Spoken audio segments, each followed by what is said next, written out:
సిద్దిపేట జిల్లా జగదేవ్పూర్ మండలంలో కురిసిన అకాల వర్షం వడగండ్లతో రైతులు తీవ్ర నష్టపోయారు.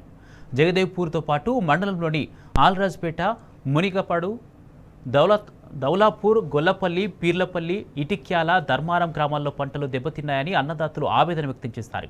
పంట పొలాల్లోనే కాకుండా మార్కెట్ యార్డులు, ఐకేపీ సెంటర్లలో ఉన్న వరి ధాన్యం తడిసి ముద్దైందని రైతులు తెలిపారు.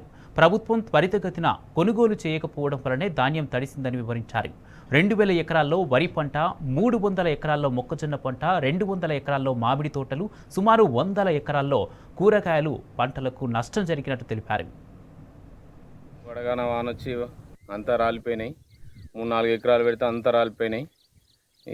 ఇదేం అధికారం ఏం చేస్తుందో మొత్తం ఉన్న కాడికి భూములు అన్నీ రాలిపోయినాయి, ఏం లేవు, మొత్తం రాలిపోయినాయి. తినడానికి కాదు, మేము బతికే ఉండే 6 నెలలు కష్టం చేసినాం. 6 నెలలు కష్టం చేసి ఎండిపోయిన అటు ఇటు వార పెట్టుకుంటా, మడిమాడికి వార పెట్టుకుంటా అది చేసుకున్నాక నోట్లోకి వచ్చిన చేను మొత్తం నేలపాలు అయిపోయింది.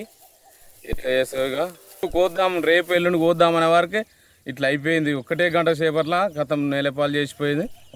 ఉడగాల వాన అంత రాళ్ళు, ఫుల్లు రాళ్ళు, వర్షం ఫుల్లు రాళ్ళు, మొత్తం వర్షం లెక్కనే రాళ్ళు పడ్డాయి. అంతా ఒక్క ఇత్తు లేకుండా రాలిపోయినాయి.